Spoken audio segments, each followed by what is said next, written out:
Hello everyone, I hope you all are doing fine and I welcome you all to our channel and welcome to this new video on Alpha. Let us start this with a question. How do you check the performance of your investment portfolio? And how do you decide to continue trading in a particular stock? And on what basis do you answer these questions? Let us just think over it, try to answer this so that you will remember Alpha in a better way. Alpha is something that helps us answer these questions. So in this particular video, we will try to understand alpha. If we consider the example of an employee's performance for a company, we know that the company generates performance reports annually or quarterly or monthly. Similar to that, alpha is a number that helps us determine the performance of our investment. It will tell us if our choices have overperformed or underperformed the market or the benchmark. Now let us see the exact definition of alpha. Many sources define it in different ways. So let us try to analyze and understand the meaning properly. It is simple and easy. Alpha means how much money are you making relative to others that you are compared to. Here, others that you are compared to means the benchmark or the market. Alpha is also termed as active return. It is the excess return on an investment after adjusting the market related volatility and random fluctuations. It is one of the five major risk management indicators for mutual funds, stocks, and bonds. It actually tells us whether an asset has consistently performed better or not. And this term alpha is used in investing to describe an investment strategy's ability to beat the market or its edge. So that's why it is often referred to as excess return or abnormal rate of return. Alpha is also a measure of risk. An alpha of minus 15 means the investment was too risky given the return.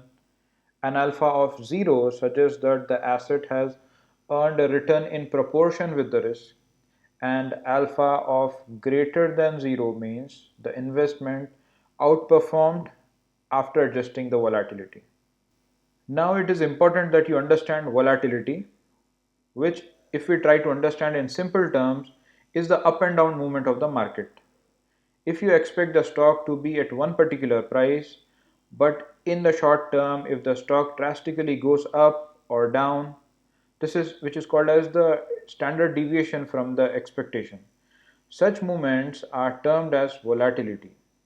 If the position undergoes extraordinary change, then such a position is called highly volatile. And low volatility means position is stable. There is not much movement seen. High volatility brings uncertainty, and such positions can get us much profit if we are willing to take much risk. So now, how do we find the volatility of the stock? It is simple. Just analyze the trend, study the graph, and understand the price fluctuations. The more ups and downs you see, the more volatile it is. And this kind of analysis helps you determine if the stock fits your portfolio or not.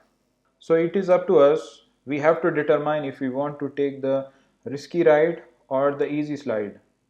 So for example, if I invest in Nifty 50 stocks, then I will be compared to the benchmark of Nifty 50. So in a year, if Nifty 50 is up by 10% and I am up by 11%, then I am said to have outperformed Nifty 50 index by 1%.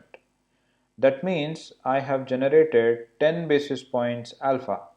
Another example to have a better clarity, when I say Nifty 50 is up by 10% and if I am up by 10.01%, this means I have generated 1 basis point of alpha. And this is important for a lot of portfolio managers in mutual funds and hedge funds. This is because very often their compensation is based on alpha. This is how much we have outperformed their benchmark by. Talking about international portfolio managers, they have their own benchmarks. Like if we invest in Japanese stocks, if the index is up by 10%, that is in 1 year, and if I am up by 9% only, then I am said to have underperformed the index. So now my alpha will be negative and that will be 10 basis points. Now the bottom line is whenever you are looking to invest, you would want to look at the indices that are benchmarked or compared, that is to see if they generate alpha. If they do, then go for it. Otherwise, forget it. Alright, that was about alpha. Now we have another term, seeking alpha. It relates to strategies that are geared to beat the market index of Nifty 50. Here, if the market is up by 4% in a specific time frame, alpha would be the returns over above 4%. So, seeking alpha is seeking to generate high returns than the overall market in a particular time frame. So, that's all about alpha, which is considered to represent the value of a portfolio. I hope the video was helpful. Stay tuned for more such terms and definitions. We will try to simplify and explain it to you guys. Have a great time and happy trading, everyone.